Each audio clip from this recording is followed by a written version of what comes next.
Smacking, cracking, and watching. Follow me on Twitter. Subscribe. Mindhunter Season 1, Episode 4. Let's get straight into it, y'all. Starts off in Kansas. We know by this point. We know what it is at this point.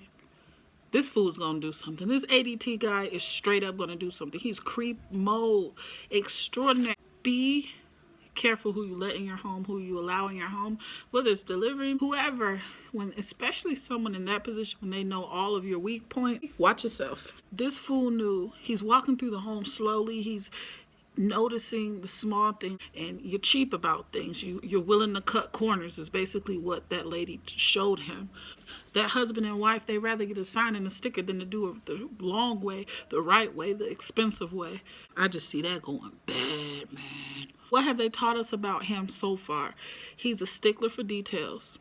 The one person said, hey, something about a tape roll. He said, well, show it to me. You know, he's not just going to give it to you. You have to produce it for him. He's surveying the outside of the neighborhood. He's inside, creeping slowly. He advanced toward her so stealth she didn't even hear. This fool right up behind her. Who is he? We meet this new guy. What was his name? Monty Russell? This dungeon-like prison.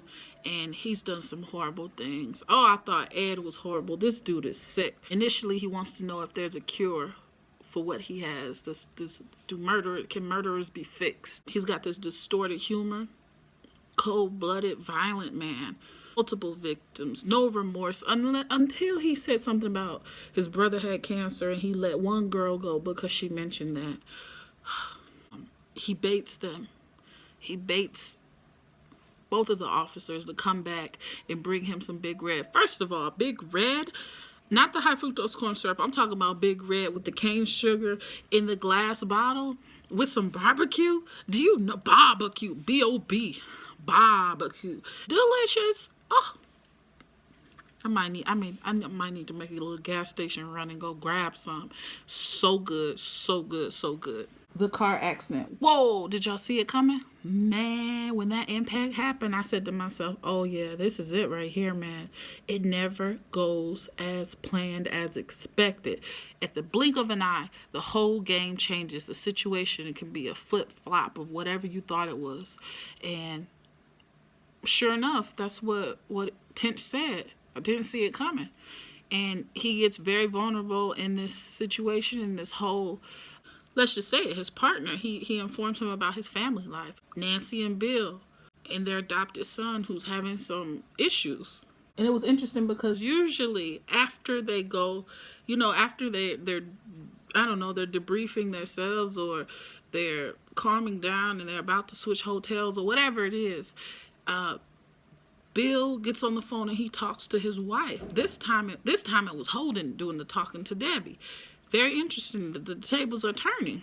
For him to say for his character development to go into him not being able to have a child and adopting and having marital problems and back at the jail with psychopath. They done brought him a 6-pack of Big Red.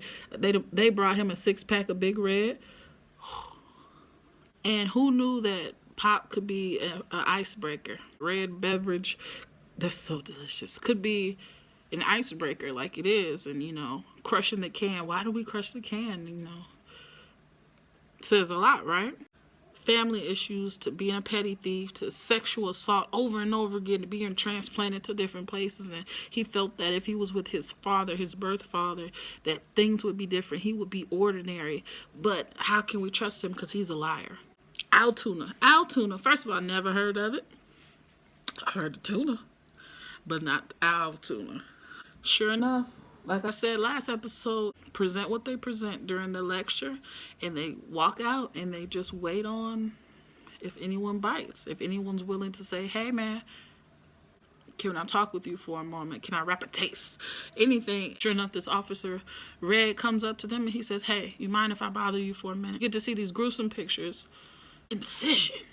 What? That's just nasty, man. Ooh, that's sick. But I'm saying to myself, what if he did it? What if he's the one who did it? I feel like he did it. I don't know. Why be so emotional about it? I mean, let's say an officer is out there and they've seen something brutal, so hopefully they can still sleep at night, but you're not going to take it to that point. That's a bit emotional. I feel he did it. How many of y'all feel like he did it? This dump, which is the worst possible place for evidence to be collected, the worst possible place for a body to come up at. I mean, dang, it's so much crap, dangers, kinds of elements that come into play that could, mess with the whole collection process. So for them to choose that, and then right behind it is like this forest of who knows who the heck could be back there. It's ironing board. We go there to find an ironing board that they didn't pull. Why didn't they pull the freaking ironing board? I don't know. We meet Mr. Moran or Moran, goofball. He's this welder, and he's odd as heck, and he's got this infatuation with this girl who was killed.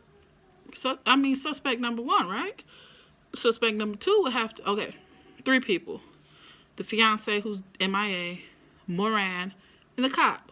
Who done it? His background, his story doesn't add up. His background is messed up. He went from being he's got arson, assault. Like I said, this whole infatuation. He's a drifter. He's married. Oh, what in the world? You offered her drinks multiple times. Oh, this is a mess. It's a mess. Oh, and I forgot number 4, his wife. She knew about it. She said she couldn't look at the person. I can't look at her. You can't look at her. Why can't you look at her? Because you did it? So much. Married man offering the young girl drink. Wrong on so many levels.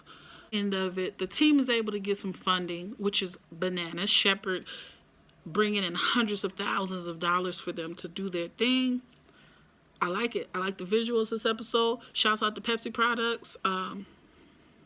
The old school Pepsi machine, the big red cans, the steak dinner at the bar, which was a random place.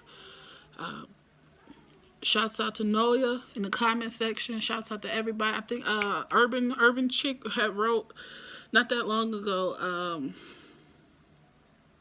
Saw the review, so they got into it. Hey girl, yes, you better get into it.